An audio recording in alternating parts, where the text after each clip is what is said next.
Welcome back to another video, ladies and gentlemen. Today's topic is Instagram. What? IG? The gram? You really want to tell me something about Instagram? Yeah, I'm gonna talk about Instagram, and it's actually a topic that has been highly requested.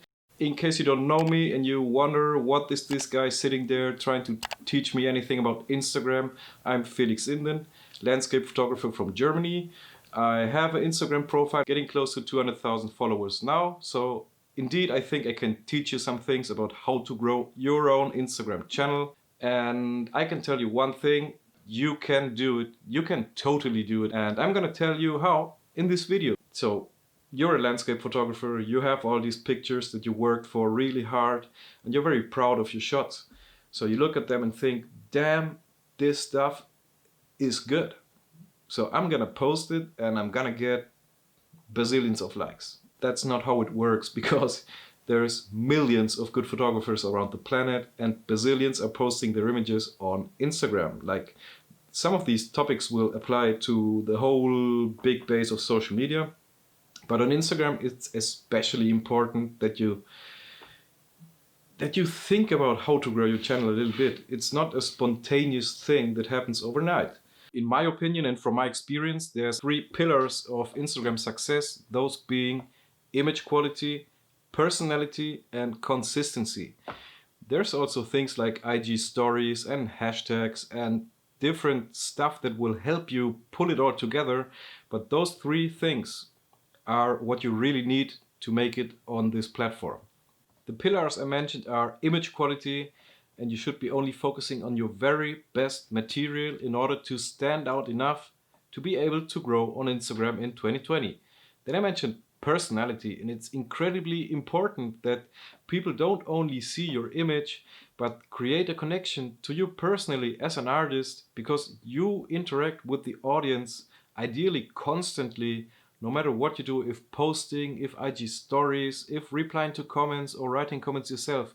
You should pour in your personality into all those actions and you will see the success very quickly, compared to no success at all if you lack in all these things. Last one was consistency, and to make things even harder, you need to bang out your best material, create a personal connection with a very high frequency, ideally every single damn day, which is very tedious and very hard to do in the beginning. Let's say at the very least post 3 times per week if you really want to grow. Then comes IG stories. It's very important to create a connection between the viewer and yourself. And that's a connection that goes beyond the imagery itself. That's why stories are so important, because simply in videos that only take few seconds to record and that only last for 24 hours, you can show a little bit of your life, you can show a view behind the scenes, and the people will also see a little bit of yourself. So don't only film the landscape, and I know this sucks in the beginning, film a little bit about yourself too. Appear on the screen and film yourself. It may be stupid, or you might feel stupid at least, but in the end, in the long run, you will profit from it. Not to forget that if your story is interesting to many people, you will get into the Story Explore tab, which then will show your story to people that are not following you. And if you're good at doing that, you can gain a lot of followers that way too. Regarding the stories that you post, also keep in mind that you have a very high amount of different options you can select while uploading your story. You can go from GIFs over polls and activity tabs and whatnot, many different things. Each time a new one of these comes out, just try it, because most likely some of your followers will really enjoy taking part in that, especially like the polls and everything. You can do Q&As and very fun stuff. Let people rate your images using these slider bars, and it's just a very good creative toolbox that you have there to engage your following. And you also need to take some time to sit down with Instagram and engage with other people. Scan your home feed or search for hashtags. Try to find people with work that you find really interesting. And instead of posting a generic comment, maybe think about it for a while and try to say something engaging.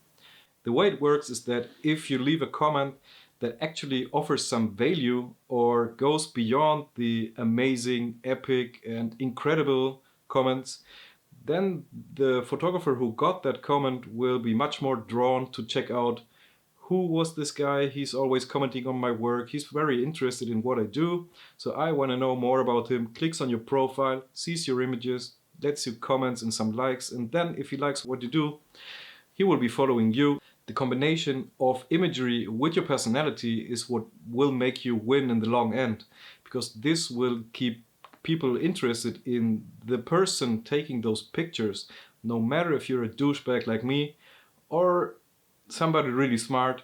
In the end, that's gonna be the biggest factor that will keep people interacting with your images. So another great tip that changed my whole Instagram experience is, after you have your images prepared, just apply your typical web sharpening. It's very important to get the images text sharp on the screen. So resize for web, sharpen, and then you export them into a dedicated Instagram Dropbox folder. Because this way I can just grab my phone, go on the Dropbox, download the respective image, and bang, I will have it into the phone's gallery. Click upload, and there you go. You need to make things as easy as possible for you, because it will cost time to grow your Instagram and you will be spending time for engaging and all that stuff. So normally what you want to do is cut down the needed time as much as you can. And the same goes for hashtags. So you make an editor document for your hashtag block. And you can make different of these, because it doesn't seem to be smart to use the same hashtag block over and over again. And I have like 2 or 3 blocks of different hashtags. I post the image, copy the hashtags, drop them in the caption or in the first comment, bang.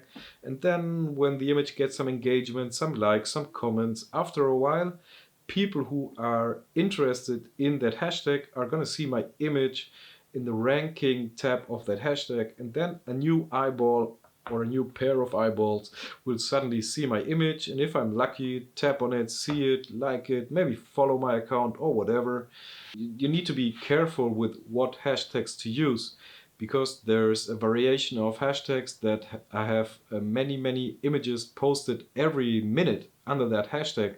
So if you use the hashtag art of visuals, earth focus, or whatever, there's so many people using these hashtags that your image will have only seconds of attention span inside of the ranking of this hashtag. So if you have a small account and you never get more than 500 likes in your pictures, it's not a good idea to use exclusively these huge hashtags. You should be researching which hashtags to use. You can use up to 30, and you can put them either in your image description, like straight in the caption, or you can drop a hashtag block in the comments. Then your caption will look nice and clean. Something that will also help you to tie those bounds to your followers or people that might be following you soon is replying the DMs that you get on Instagram. It's not only bullshit. Well, it's a lot of bullshit, to be honest, but those messages that aren't bullshit are sometimes very valuable, and there can be a really nice communication coming from these DMs that you get. So jump into answering them, and then you can still block people if they start sending you dick pics and stuff like that, because unfortunately that really happens. Another thing you should definitely try is to post multiple pictures in one Instagram upload. Just select the right option during upload. It works excellently when you use 4x5 crops and 10 of them in little series.